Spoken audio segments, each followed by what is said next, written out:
I do want to briefly ask you about the BBC, because Ofcom has authority over the broadcasters and the BBC. You said the organisation has questions to answer over its Glastonbury coverage and the broadcast of some of Bob Vylan, a band. You can see a picture of them here. Their anti-Israeli chants. Some senior BBC staff have stepped back from their roles, but are you satisfied with the explanations you've been given? Well, look, I think it's very frustrating that the BBC has had some own goals in this area with the Gaza documentary and then with the Glastonbury coverage. And, you know, it does start to erode public trust and confidence.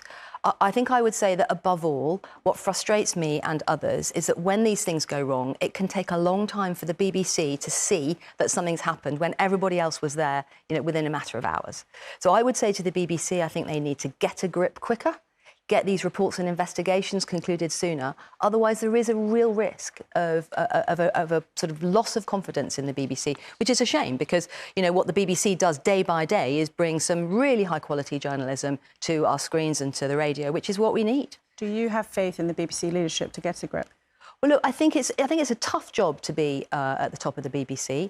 I think the board and the senior team at the BBC, you know, need to, as I said, get a bit quicker, actually, at recognising when something's gone wrong, and, you know, get a grip of the actions that they need to take, or there is going to be, you know, a real risk that the BBC loses confidence in what it delivers for the public. But I just wonder if you have faith that they will. Well, look, we're going to have to see over the next week. I think we're expecting the Gaza report early in the coming week. We've asked a lot of questions about the Glastonbury coverage. The BBC's got a lot on its plate that it needs to address.